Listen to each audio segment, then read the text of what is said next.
अब आपको माननीय बैद्यनाथ बाबू संबोधित करेंगे।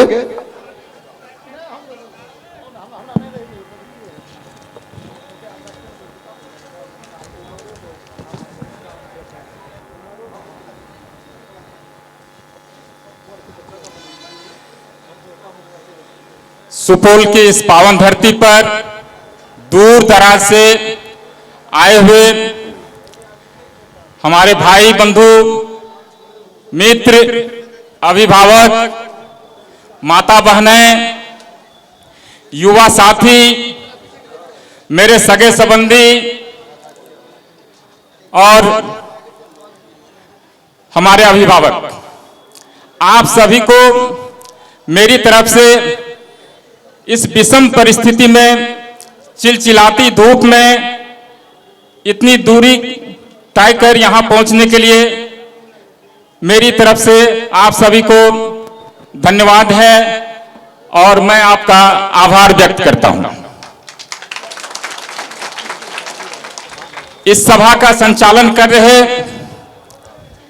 अध्यक्ष श्री धर्मपाल जी, भारती जी, हमारे मुख्य अतिथि त्याग और तपस्या की मूर्ति, बिहार का भविष्य, राष्ट्रीय अध्यक्ष राष्ट्रीय लोक जनता दल के माननीय उपेंद्र कुशवाहा जी, बिहार प्रदेश के अध्यक्ष रमेश सिंह कुशवाहा जी, राष्ट्रीय महासचिव प्रधान महासचिव माधव आनंद जी, राष्ट्रीय उपाध्यक्ष जितेंद्र नाथ जी, मदन चौधरी जी, जंग बहादुर जी, अंगद कुशवाहा जी, हमारे मित्र प्रशांत पंकज जी, युवा दिलों की धड़कन हिमांशु पटेल जी, चंदन बागची जी, युवा साथी रोशन राजा जी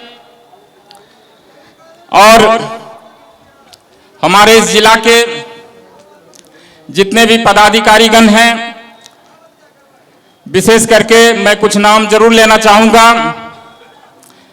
प्रदेश महासचिव गौतम कुमार जी, अरुण मेहता जी, अशोक मेहता जी, जयप्रकाश जी, अजहर जी, इजहार जी और हमारे कई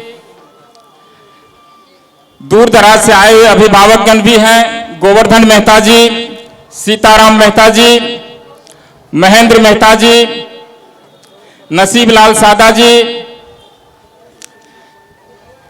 किसान भूषण भिखारी मेहता जी, अर्जुन मेहता जी, उमेश कुशवाहा जी, हमारे कई युवा साथी जो कई दिनों से दिन रात मेहनत कर रहे हैं इस कार्यक्रम को सफल बनाने के लिए। मैं कुछ लोगों का नाम जरूर लेना चाहूंगा। मुकेश जी, रामचंद्र मेहता जी, सिमरी,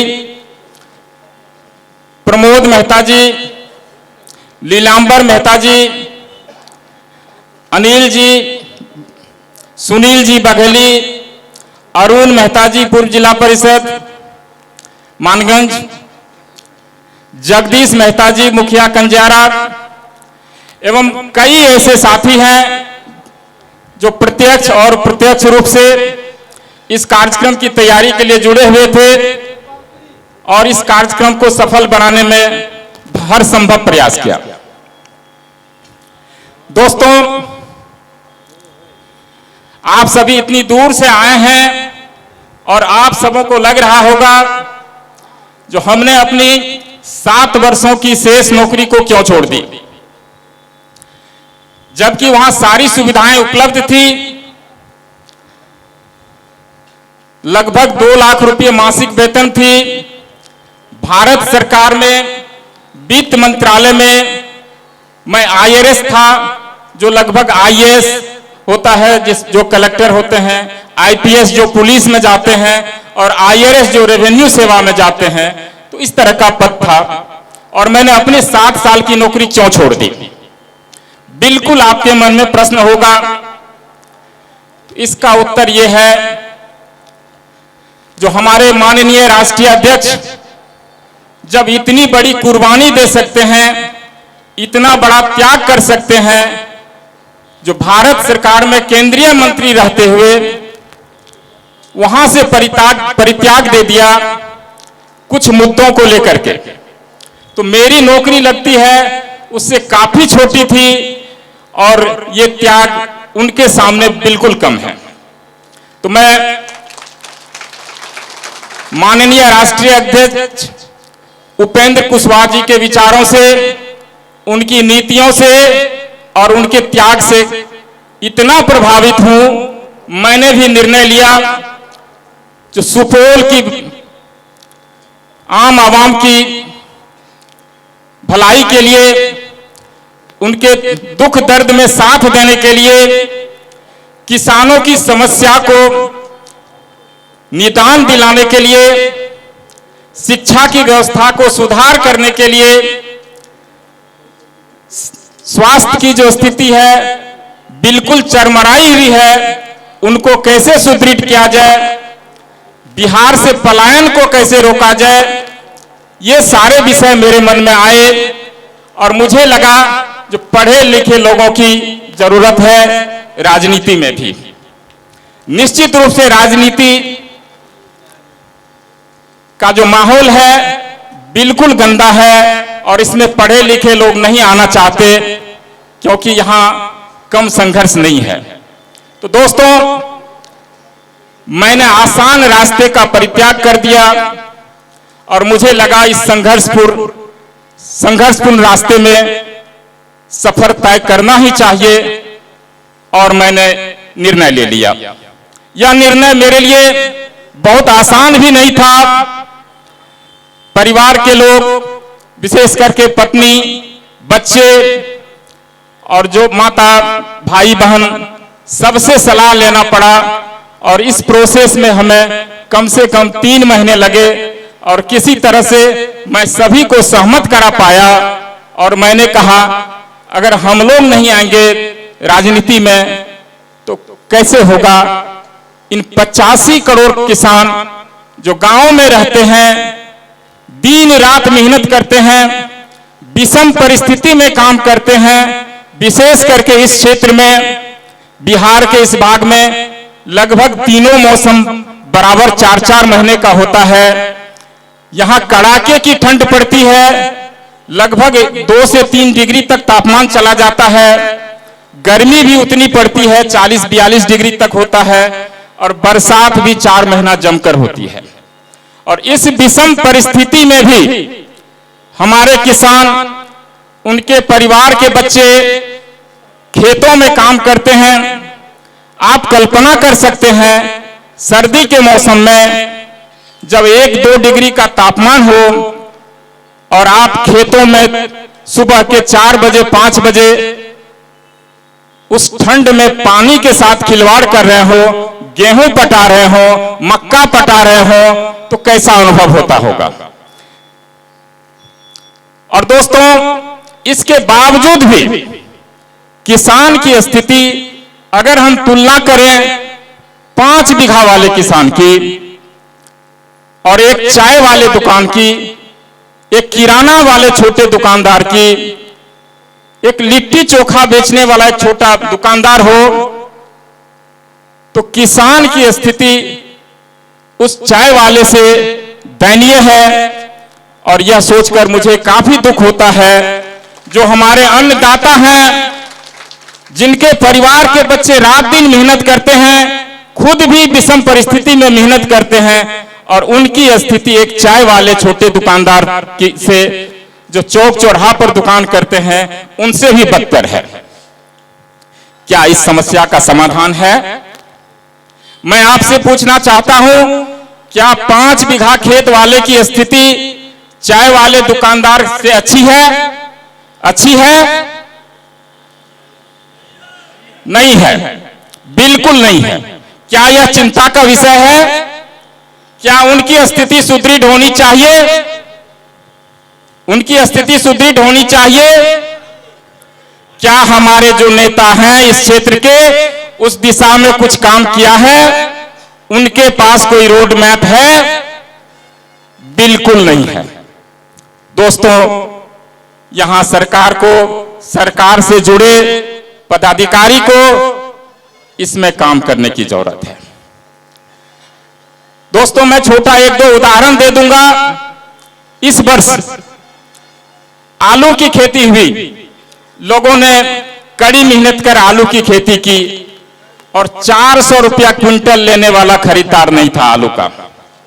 सही बात है? 300 बता रहे हैं कुछ लोग। कई लोगों ने, कई किसान ने खेतों में अपना फसल छोड़ दिया क्योंकि उसको उखाड़ने में, बाजार ले जाने में जितना खर्च होता था, बेचने पर उतना नहीं मिलता था। कम से कम आलू का कीमत 800-900 रुपया क्विंटल नहीं हो तो किसान को मुनाफा नहीं हो सकता है। क्या सरकार के लिए, ऐसे किसानों के लिए जो आलू की खेती करते हैं, कोई व्यवस्था है? क्योंकि सरकार की कोई खरीदारी नहीं होती। क्या करें? कोल्ड स्टोरेज की सुविधा नहीं है। आज से 15 साल पहले देखें तो हर एक शहर में 2-4 कोल्ड स्टोरेज हुआ करता था। बिजली की इतनी कीमत थी जो धीरे धीरे सारे कोल्ड स्टोरेज बंद हो गए। मक्का की बात करें, इस क्षेत्र में रबी फसल जो है, जो अक्टूबर नवंबर में फसल बोया जाता है, जिनके पास 5 बीघा जमीन है तो 3-4 बीघा में मक्का की खेती जरूर करते हैं। आप पाएंगे 2 साल पहले 1000 रुपया क्विंटल लेने वाला भी खरीदार नहीं था मक्का का। अब किसान तो मौसम वैज्ञानिक है नहीं, अगले साल कम फसल लगाया, पैदावार कम हुई और कीमत हो गया 2400 रुपया, 2500 रुपया तक। फिर उसके बाद वाले साल, मैं इस साल की बात कह रहा हूं, मौसम ने भी साथ दिया, फसल अच्छी हुई और ये रेट जो है 2400 से शुरुआत हुआ। शुरुआती दिनों में, अप्रैल महीना में या मई के शुरुआती कुछ दिनों तक फसल का दाम 2400 रुपया था और धीरे धीरे यह 2400 से 2300, 2200, 2100 होते हुए अभी 1500, 1600 का खरीदार भी नहीं है। यही बात है ना? 1600 रुपया दाम है। और यह निश्चित रूप से 1600 से जब किसान के पास मक्का नहीं रहेगा, वो उनको बेच देंगे तो आने वाले 3-4 महीना में यह फिर 2300, 2400, 2500 तक चला जाएगा। क्या सरकार के लिए ऐसी कोई व्यवस्था है जो किसान की स्थिति सुदृढ़ हो, किसान को उसके लागत का मूल्य मिल सके, लाभ हो सके? मेरे पास है। मैं इस विषय पर चिंतन करता रहता हूं, शोध करता रहता हूं, जो हम गांव को, किसान को, युवा को, उनके लिए क्या किया जाए जो उनकी स्थिति सुदृढ़ हो। इसके लिए मैं एक छोटा उपाय बताता हूं। अगर हर एक गांव में 2-4 वेयर हाउस हो, गोदाम हो, सरकारी हो या प्राइवेट हो, और वहां बैंक से उनका लाइसेंसिंग हो, एक पंचायत में एक स्टाफ दे दें, एक कर्मचारी नियुक्त कर दें और उनका यही काम हो, जितने किसान हैं आप उन किसानों को उस वेयर हाउस में, गोदाम में जो माल रखवाइए और बैंक के साथ उसका कोऑर्डिनेशन कीजिए और किसान जो अभी 1500-1600 में बेचने के लिए विवश है, आप उस मक्का को, उस अनाज को गोदाम में रखवा दीजिए और बैंक से लाइसेंसिंग कीजिए। स्पष्ट निर्देश हो, एक स्टाफ हो कम से कम एक पंचायत के लिए, और बैंक से वो करके उस पर लोन दे दिया जाए। बैंक अपना ताला चाबी मार देगा और जिस दिन दाम 2300-2400 हो जाएगा, 2-3 महीने के बाद किसान अपना ताला खुलवा करके माल बेच देगा और 150 रुपया ब्याज लगेगा 2 महीने 3 महीने का, वो ब्याज दे देगा और किसान को 700 से 800 रुपया उस अनाज से उसको फायदा मिलेगा। क्या यह बहुत मुश्किल है? इसी संसाधन में हो सकता है। प्रेरित करें लोगों को, जो हर एक गांव में आप 10-5 गोदाम बनाइए, सब्सिडी दीजिए और एक स्टाफ उसको वहां नियुक्त कीजिए जो बैंक से और किसान से के बीच की कड़ी बने और किसान के माल को उस गोदाम में रखे अनाज को बैंक से लोन दिलवा दे और जिस दिन दाम ज्यादा होगा किसान बेचेंगे और किसान को फायदा होगा। क्या इससे स्थिति सुदृढ़ होगी?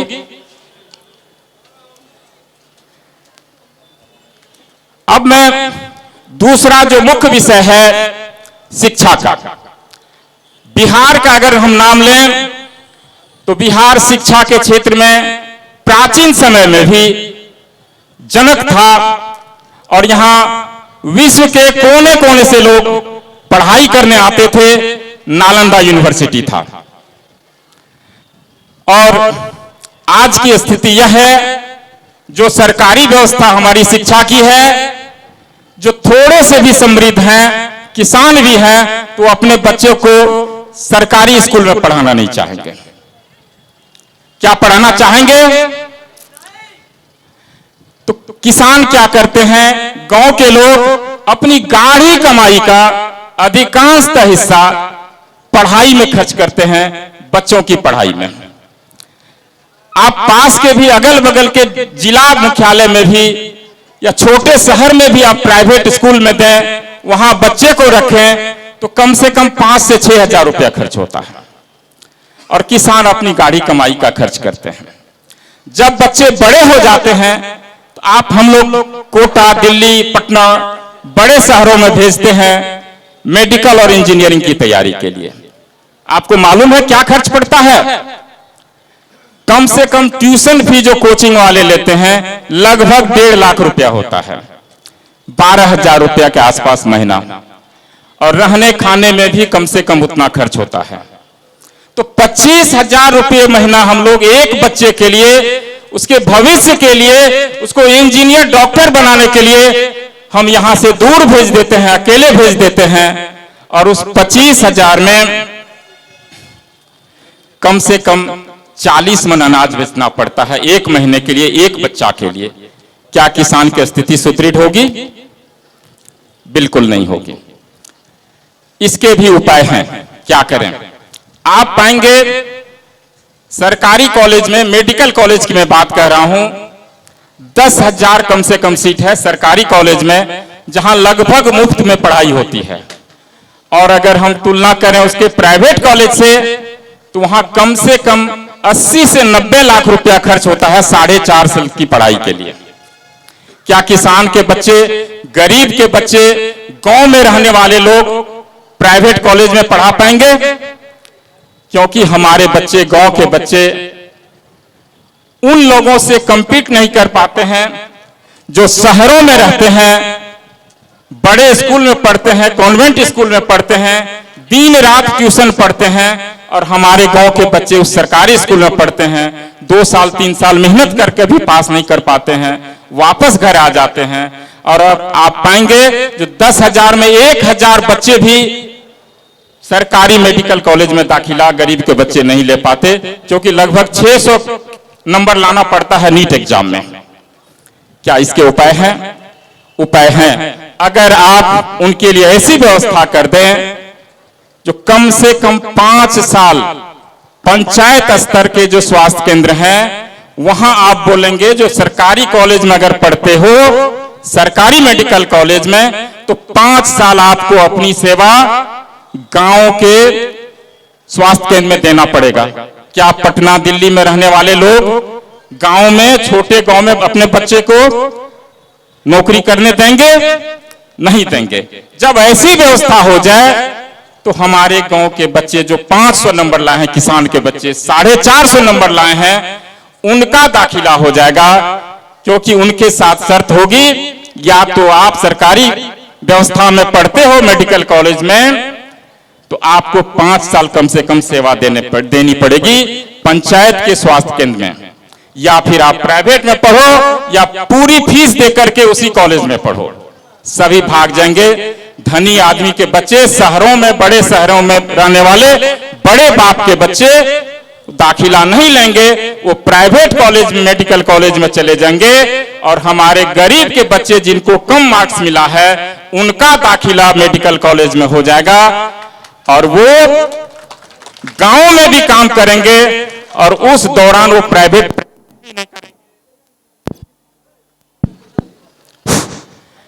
तो ऐसी अगर व्यवस्था हो जाए तो आप देखेंगे जो 9,000 बच्चे हमारे किसान के बच्चे सरकारी मेडिकल कॉलेज में पढ़ेंगे, और आप अंदाजा लगाइए 10 साल में क्या स्थिति बनेगी।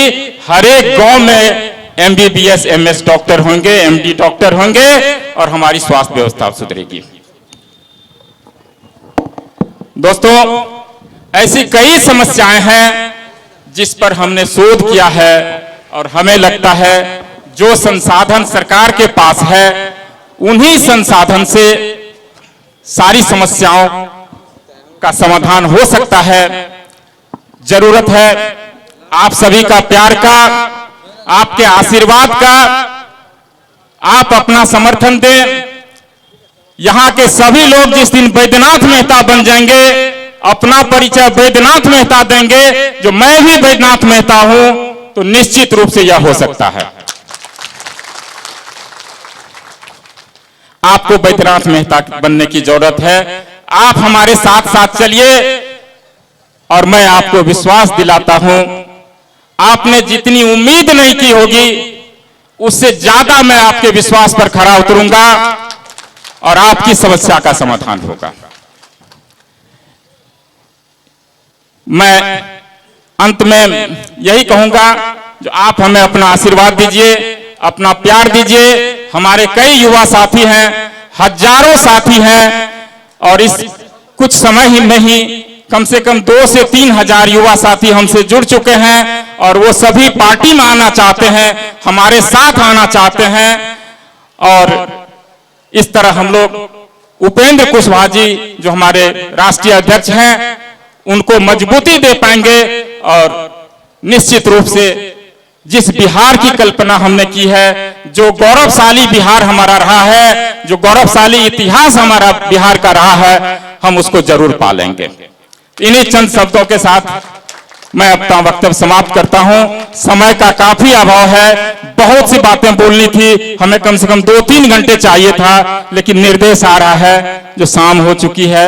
हमारे जो दूर दराज से हमारे लोग आए हैं वो अपने गंतव्य तक प्रस्थान करेंगे, तो आपका आशीर्वाद चाहिए, और आपका अगर आशीर्वाद है तो दोनों हाथ से ताली बजा करके हमें अपनी सहमति व्यक्त करें। जिंदाबाद बैद्यनाथ मेहता, जिंदाबाद जिंदाबाद। अब